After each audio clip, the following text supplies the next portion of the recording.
Good morning बंधुरा प्रियपर्णा चैनेले सबाइके स्वागत जानिए शुरू करছি नतून একটা ভিডিও। आशा করছি তোমরা সবাই খুব ভালো আছো আর আমরাও সবাই ভীষণ ভালো আছি। সকালবেলা উঠেই কণিকাদির আসতে দেরি হওয়ায় আমি চারিদিকটা খুব ভালো করে ঝাঁটিয়ে দিচ্ছি। আসলে প্রায়ই এগুলো করে থাকি কিন্তু ক্যামেরা বন্দি করা হয় না আর কি। আজকে যেহেতু খুব সকাল সকালে একটু ওঠা হয়ে গেছে তাই ভাবলাম একটু ক্যামেরা বন্দি করেই নিই। আর পাপান তখনও ঘুমাচ্ছিল। তোমরা হয়তো বলবে যে দুই দিকে কোথায় ঝাড় দিচ্ছে। আসলে আমাদের বাড়ির উঠোন না দুটো উঠোন, আগেকার দিনের বাড়ি এটা, তো দাদু ভাইয়ের আমলের বাড়ি। তো ভেতরের দিকে একটা ছোট উঠোন আছে আর বাইরের দিকেও অনেকটাই বড় একটা উঠোন আছে। তো ভেতরের উঠোনটা আগে ঝাড় দিয়ে এসে বাইরের উঠোনটাকে ভালো করে ঝাঁটিয়ে দিলাম। এরপর অনেক দিন হলো গাছে জল দেওয়া হয় না, তার জন্য গাছে জল দেব বলে পাইপটা ঠিক করে নিয়েছিলাম। আর জলটা যেহেতু চলে আসবে একটু পরেই, তার জন্য আমি এখানের কলটাও খুলে রেখে দিলাম যাতে জলটা বেরিয়ে আগে থেকে জলটা চলে যায় গাছের গোড়ায়। আর এই দিকে দেখো ভেতরের উঠোনে এই সমস্ত গাছগুলো আমাদের টবে লাগানো আছে। আর ড্রাগন গাছটা না অনেক দিন ধরেই বাড়ছিল না, তারপরে মা ঠিক করলো যে এটার মনে হয় ভাড়া করতে হয়, তার জন্য ভাড়া করে দিয়েছিল। আর এই গাছটা তোমরা দেখে চিনতে পারছো? এটা খুব ছোটবেলায় আমরা যখন স্কুলে যেতাম বাড়ি ফেরার পথে বন্ধুদের সাথে যে চারিদিকে বেড়া লাগানো থাকতো না, এরকম ফটকা ফাটিয়ে ফাটিয়ে আসতাম। এটা হচ্ছে পাথরকুচি পাতার গাছ। দেখো এই গাছটা না অনেক দিনের গাছ, সেই জন্যে অনেকটাই লম্বা হয়ে এরকম ফুল এসে গেছে। তো যাই হোক, তোমাদের সাথে কথা বলতে বলতে এদিকে আমার জলটাও চলে এসেছে। আমার কাজ হচ্ছে সকালে জলের ড্রামগুলো বলো গামলাগুলো বলো সব এগুলো ভরে রেখে দেওয়া আর এই জামা কাপড়গুলো ডুবিয়ে মানে ভিজিয়ে রাখা আর কি।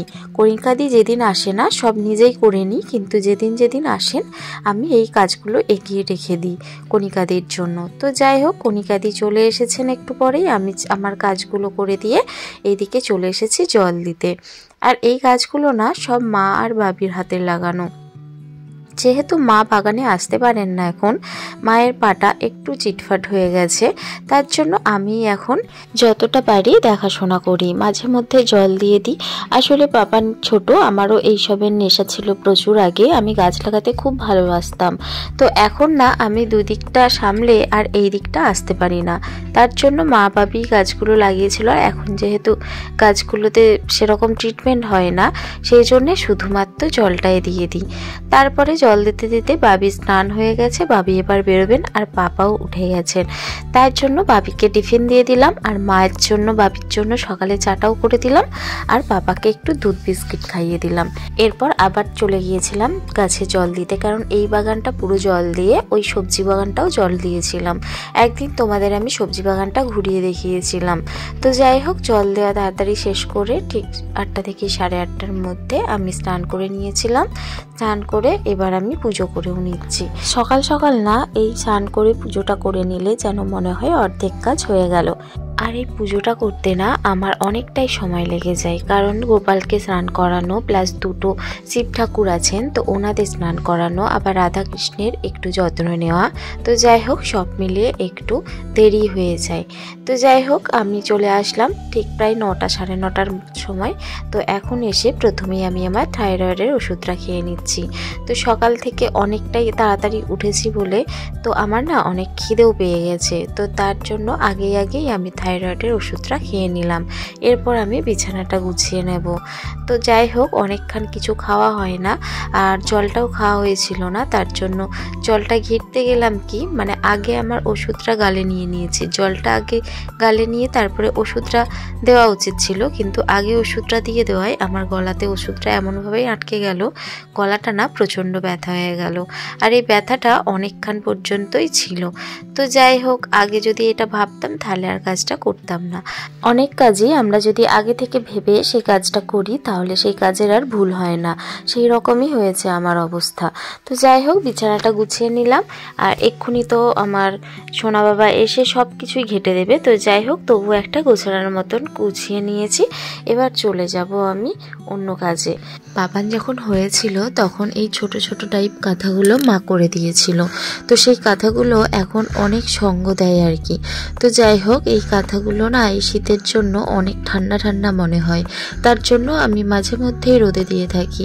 আর কম্বলগুলো তো রোদে দিই, তোমাদের দেখিয়েছি। তো যাই হোক, আজকে এই কাঁথাগুলো ভাবছি একটু রোদ খাইয়ে নেব। আর এগুলো না ওই উঠোনের যে দড়ি থাকে সেই দড়ির মধ্যেই আমি রোদে দিয়ে দিই, কারণ আমাদের এখনো ছাদটা হয় না আর কি, তাই ছাদের রোদটা দিতে পারি না। আর তারপরে দেখো সমস্ত কিছু গুছিয়ে এবার চলে এসেছি কিছু খেতে হবে। আর এটা দেখো কালকের বাসি রুটি ছিল, আর আমি জ্যামটা লাগিয়ে এটা খাওয়া শুরু করে দিলাম। আসলে না আমি অনেক দিন মানে কি আমি বাসি রুটি এই জিনিসগুলো না সেরকম খাই না। আর আমি মনে মনে ভাবছিলাম যে এই রুটিটা আমি খাচ্ছি বটে, কিন্তু আমার অ্যাসিড হয়ে যাবে। আর যেই কথা সেই ঠিক সন্ধে নাগাদ আমার অ্যাসিড হয়ে গিয়েছিল, আর এই রুটিটার জন্যই আমি সেটা বুঝতে পেরেছি। তারপরে আমি রান্নাটাও করে নিলাম। আর এখানে দেখো শিম, তারপরে বিম কড়াই, তারপরে এখানে দিয়েছি পেঁয়াজ কলি, আলু, টমেটো, চিংড়ি মাছ সব দিয়ে একটা মাখা সর্ষের ঝাল করে নিলাম আর কি। আর এই যে ডালটা দেখছো এটা সেদ্ধ বসিয়ে দেবো, আর ভাতের মধ্যেই আমি ডালটা দিয়ে দেবো, তাতে আমার তাড়াতাড়ি হয়ে যাবে। আর দিয়ে দিয়েছি আলু কয়েকটা সেদ্ধ। আর এখানে না আমি একটা মূলো আমাদের গাছ থেকেই তুলেছিলাম, তো মানে বাগান থেকেই তুলেছিলাম আর কি, সেই মূলোটা ভাজা করে নিলাম। মূলোটা সেরকম কেউই পছন্দ করেন না, আমি তো বিয়ের আগে খেতামই না, এখন তবু 2-4টে খাই।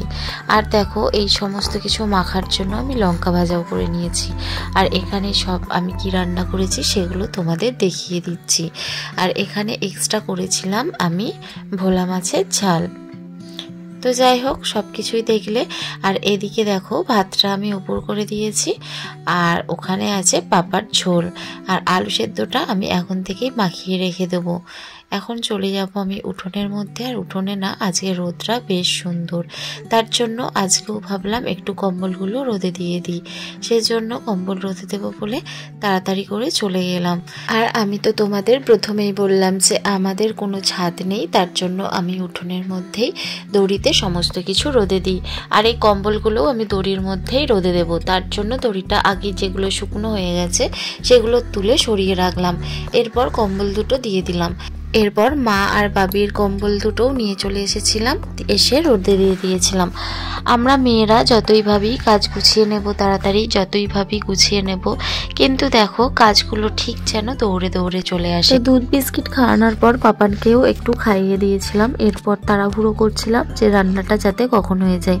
মেয়েদের সংসারের রান্নাটাও একটা বড় কাজ, তো ওটা কমপ্লিট হয়ে গেলেই সমস্ত কাজ কমপ্লিট হয়ে যায়। তো আমিও সেই ভেবে রান্নাটা করে নিয়েছিলাম, কিন্তু দেখো একটার পর একটা কাজ চলেই আসছিল যেন। তো যাই হোক সব কিছুই ভালো করেই করে নিতে হবে, যেহেতু নিজের সংসারে যত ভালো করে কাজ গুছিয়ে করব তো কাজটা আমারই হবে, অন্য কারো হবে না। তো কম্বল মিলতে আমি পাপানের ঝোলটা বসিয়ে দিয়ে এসেছিলাম প্রেশার কুকারে। তো সিটিটা 2-3টে হয়ে যাওয়ার পরেই আমি ছুটে গেলাম বন্ধ করে দিতে, আর একেবারে নিয়ে চলে আসলাম মা আর বাবির কম্বল দুটো। আর এখানে আমি পাপানের জলটা বালতিতে রোদে দিয়েছিলাম। আর একটু পরেই যেহেতু ওকে স্নান করাবো, তার জন্য আমি জলটা একটা গামলার মধ্যে ঢেলে দিচ্ছি, যাতে জলটা একটু ভালোভাবেই গরম হয়ে যায়। পাপানকে এখনো স্নান করানো হয় না, ও জেম্মার সাথে খেলছে। তো এই সময়টা না আমাকে খুব তাড়াতাড়ি করতে হয় সমস্ত কাজ গুছিয়ে নেওয়ার জন্য। আর এখন দেখো আমি মায়ের জামা কাপড়গুলো নিয়ে চলে এসেছি ধোয়ার জন্য। মা স্নান করে নিয়েছে অনেকক্ষণ আগেই, জামাগুলো পরেছিল অনেকক্ষণ ধরেই, তো আমি সেইগুলোই এখন নিয়ে আসলাম ধোয়ার জন্য।